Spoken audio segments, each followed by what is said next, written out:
Hello friends, नमस्कार, जय Jagannath. Welcome to my YouTube channel.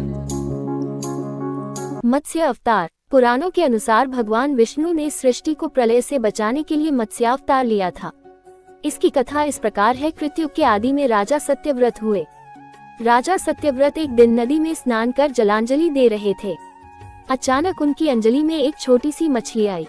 उन्होंने देखा तो सोचा वापस सागर में डाल दूं, लेकिन उस मछली ने बोला, आप मुझे सागर में मत डालिए, अन्यथा बड़ी मछलियां मुझे खा जाएंगी। तब राजा सत्यव्रत ने मछली को अपने कमंडल में रख लिया। मछली और बड़ी हो गई तो राजा ने उसे अपने सरोवर में रखा। तब देखते ही देखते मछली और बड़ी हो गई। राजा को समझ आ गया कि यह कोई साधारण जीव नहीं है। राजा ने मछली से वास्तविक स्वरूप में आने की प्रार्थना की। राजा की प्रार्थना सुन साक्षात चारभुजाधारी भगवान विष्णु प्रकट हो गए और उन्होंने कहा कि ये मेरा मत्स्यावतार है। भगवान ने सत्यव्रत से कहा, सुनो राजा सत्यव्रत, आज से 7 दिन बाद प्रलय होगी। तब मेरी प्रेरणा से एक विशाल नाव तुम्हारे पास आएगी। तुम सप्त ऋषियों, औषधियों, बीजों व प्राणियों के सूक्ष्म शरीर को लेकर उसमें बैठ जाना। जब तुम्हारी नाव डगमगाने लगेगी तब मैं मत्स्य के रूप में तुम्हारे पास आऊंगा। उस समय तुम वासुकी नाग के द्वारा उस नाव को मेरे सींग से बांध देना।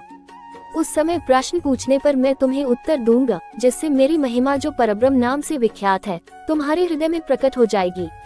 तब समय आने पर मत्स्य रूपधारी भगवान विष्णु ने राजा सत्यव्रत को तत्वज्ञान का उपदेश दिया, जो मत्स्य पुराण नाम से प्रसिद्ध है।